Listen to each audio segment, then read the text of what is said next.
Muito bom dia na rede, são 8h03, manhã de sábado, hoje é dia 7 de outubro de 2023, dia de número 280, só faltam 85 dias para terminar o ano. Bom dia, Miguel Gonçalves, e o nosso convidado especial de hoje, Geraldo Vilger, da revista Imagem. Bom dia. Bom dia.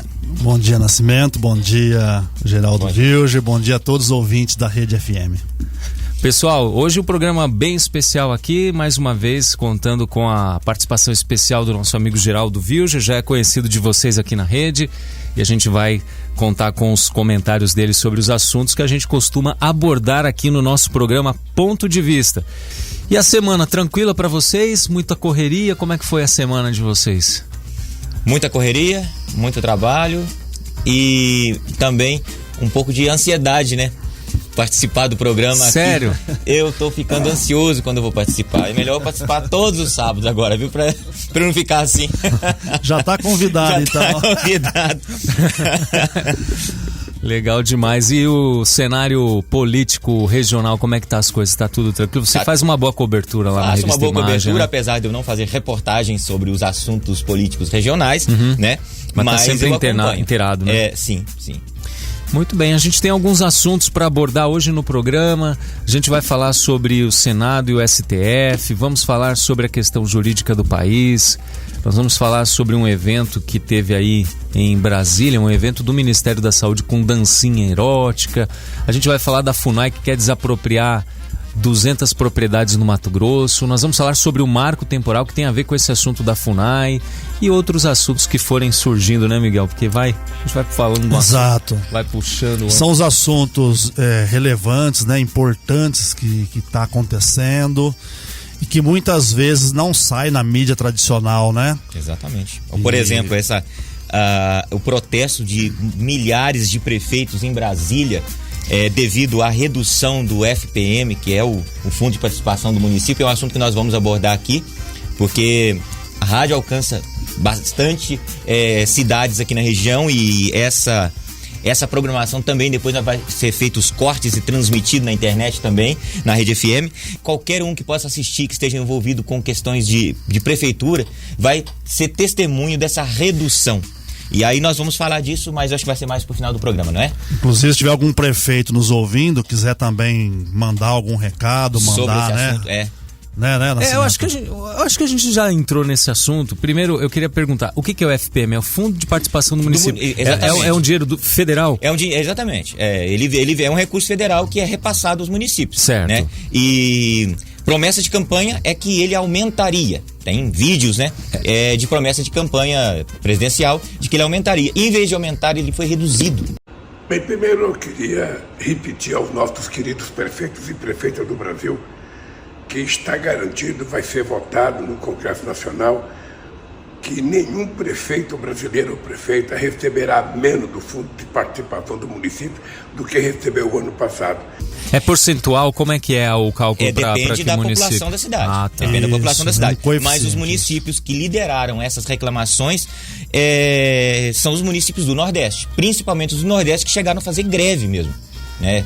Prefeituras parando, os órgãos públicos parando, mesmo no dia 30 de agosto, se eu não me engano, foi um dia que eles pararam completamente, aderiram a essa greve por redução. E está disponível na internet o próprio testemunho desses prefeitos, né? Agradecer a cada um de vocês que ontem deram uma demonstração inequívoca de amadurecimento político.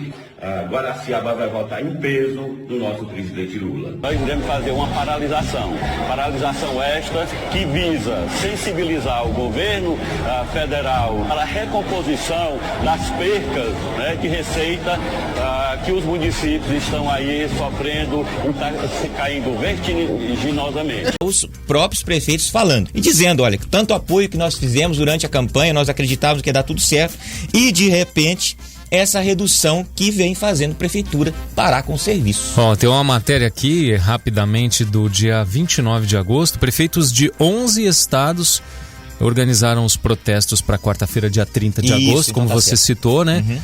Com o objetivo de reivindicar mais receitas do governo federal para os municípios. Em todas as unidades federativas da região Nordeste, as prefeituras paralisaram as atividades administrativas e colocaram faixas questionando a redução de envios de recursos financeiros para as cidades. Ou seja, esse é um assunto interessante que a gente já abordou várias vezes, que inclusive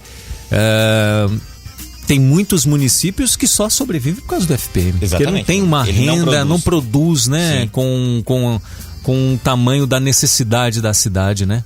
E se levar para a esfera estadual, tem vários estados também que ele depende da União para fechar as contas, né? Não citando os que não conseguem se pagar, mas citando os que conseguem se pagar, Minas Gerais é um estado que se paga, que produz o suficiente para se manter. Eu acredito que, eu não sei se é mais, né? Mais recurso é tirado daqui do mineiro, que é distribuído para outros estados que estão com essa deficiência, né? E Rio de Janeiro, São Paulo, o estado mais rico do Brasil, né? Eu acredito que a proporção é de mais de 10 vezes o que é arrecadado.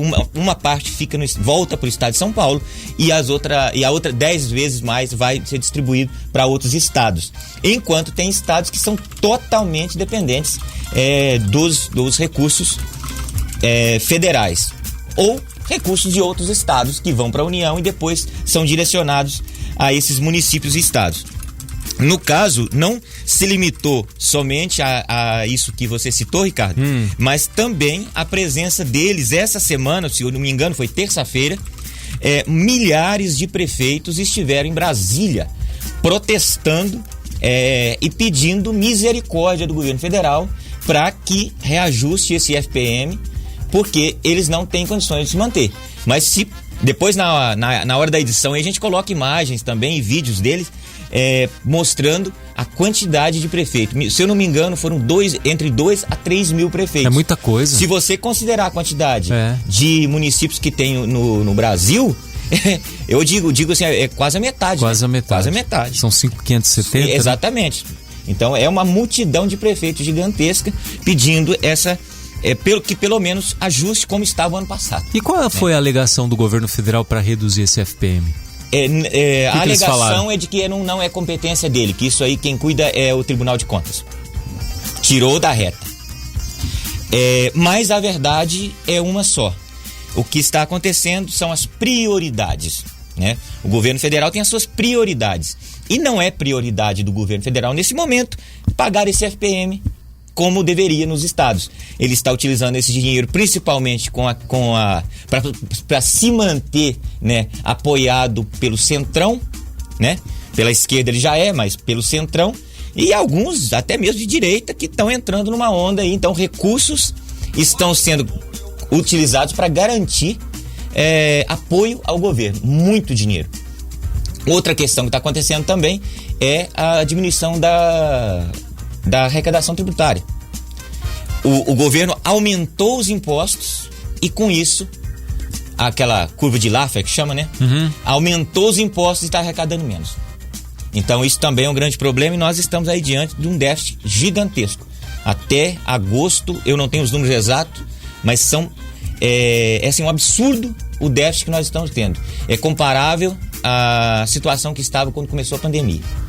Então a gente pode afirmar, Miguel, que é uma questão de gestão isso daí. De má gestão do recurso público. O Nascimento, na verdade, existe um regramento constitucional acerca do FPM, né, que é um recurso que vem do governo federal e dos governos estaduais também. Esse recurso normalmente ele já vem carimbado. É um recurso que vem, vamos supor, para a área da educação, da saúde, enfim, né? Para alguns programas de governo também, que são desenvolvidos pelas prefeituras, por exemplo. São recursos que você, de repente, você não tem liberdade para você mexer nele muito. Então, vamos supor, tem que vir recurso para pagar a folha de pagamento da educação. Só que aí não vem o valor. É isso que está acontecendo. Não vem o valor, a prefeitura é obrigada a colocar recurso próprio para cobrir a folha de pagamento, ou então demitir professor, por exemplo. E falando em professor, ainda apareceu uma outra desculpa do governo federal, colocando culpa no governo anterior, que aumentou o salário dos professores. E com isso aumentou o valor dos salários, né, a serem pagos, o que deixou apertado um pouco. Deixa eu só mandar um bom dia aqui pro Elton São Paulino, nosso amigo lá de Liberdade, sempre ligado na rede. Muito bom dia, Elton, muito obrigado aí pela sua audiência sempre. Poxa, que coisa, então nós estamos diante de uma situação bem delicada, né? O Miguel consultou aqui, ó. Tô vendo aqui num jornal chamado Hora Brasília, jornal online. Tá aqui, ó. Mais de 3 mil prefeitos se reúnem na capital federal para pressionar o governo Lula por mais apoio financeiro. Mais de 3 mil prefeitos. Tem até a foto aqui, uma foto bonita até, ó. Então é mais da metade. Sim. É mais da metade das prefeituras. Exatamente. É muita coisa. É muita coisa. E interessante, né, que essa questão parece que começou no Nordeste, porque o Nordeste tem uma confederação de municípios lá, né, muito forte, muito organizada. E foi justamente essa união dos municípios do Nordeste que avivou os demais prefeitos do Brasil para poder terem coragem de ir a Brasília exigir mais recursos. Aí um primeiro assunto que é de extrema importância, porque isso vai gerando um efeito em cadeia, vai atrapalhando o país inteiro, né? Vai. E tem boa parte dos municípios do Brasil onde a prefeitura é o maior empregador. Então tudo gira em torno da prefeitura.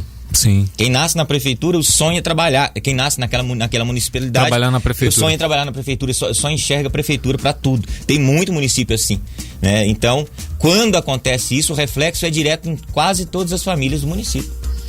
E tem também, não quero trocar de assunto, mas também houve o corte também no Bolsa Família de milhares de famílias, e esses prefeitos que gravaram mensagens falando sobre essa redução, eles também citaram que estão passando aperto, porque eles trabalharam na campanha, eles apoiaram o atual presidente, deram a cara a tapa e encara o começo do ano com corte no Bolsa Família de famílias que não têm as mínimas condições de se manter. E detalhe, né, Vilger?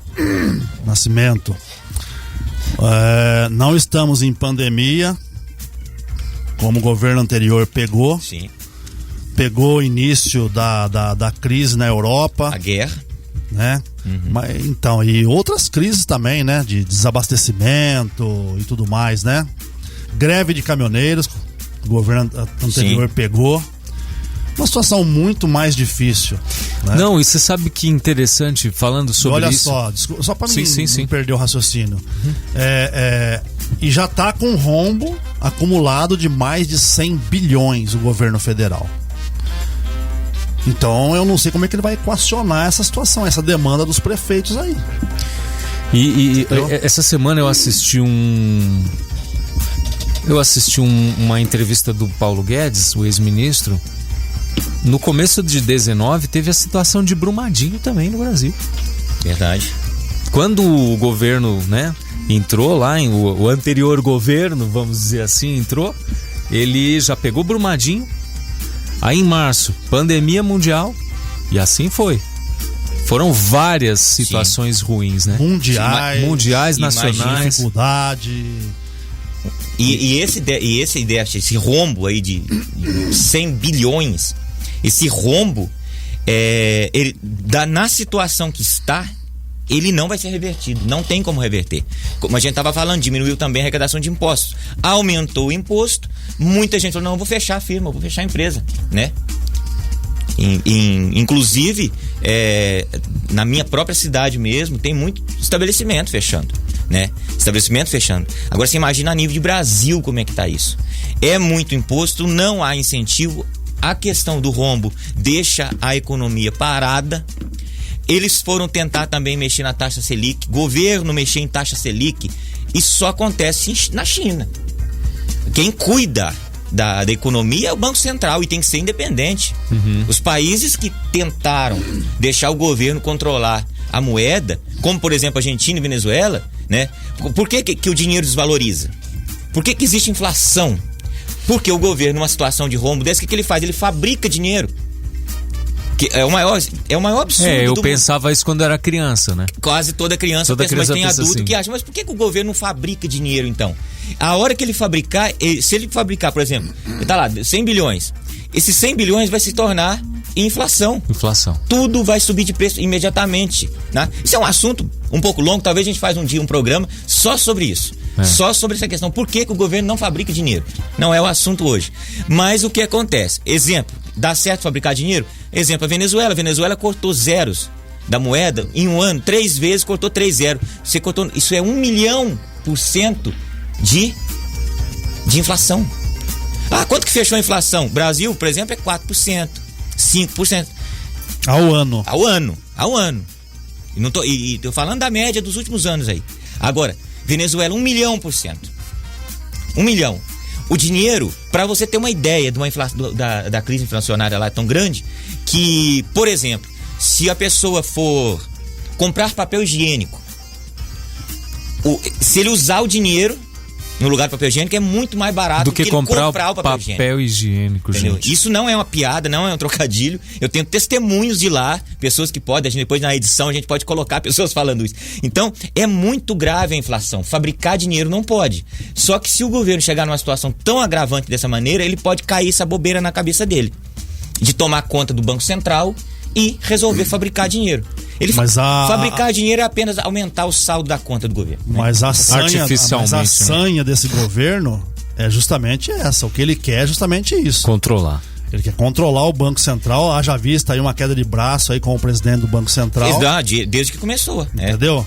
E, lógico, ele quer emitir moeda e quer cobrir a situação. Não quer, na verdade, o governo que pensa assim, ele não quer fazer a lição de casa. O básico. Como se deve ser feito, que é enxugar a máquina, cortar gasto, entendeu? E nenhum governo quer fazer isso. E muito menos o governo atual. Muito menos. Entendeu? A receita aí, veja bem, é você ter um salário, Nascimento, de R$2.000 por mês e você gastar 3. Sim. A conta não fecha. Aí você usa cartão de crédito, você empurra 1 mês, empurra 2, usa o cheque especial, consegue segurar 1 mês, 2. Pega dinheiro emprestado, Mas, meu querido, aí vem um juro exorbitante do cartão, Sim. Vem um juro exorbitante do cheque especial. É o que acontece com a economia do país. É a mesma coisa. Mesma coisa. Gastar mais do que arrecada é o tal do déficit público, por exemplo. Agora eu pergunto para vocês. Vocês, como diria a nossa ex-presidente, vocês. Tá gastando mais com o quê? Com a manutenção do apoio dos deputados, né? Que antigamente era chamado de orçamento secreto, hoje tem o nome mais bonitinho, né? E também com obras gigantescas, digamos uma no Amapá, que eu não tenho detalhes dela aqui, mas que o ex-candidato Ciro Gomes fez um vídeo falando sobre isso,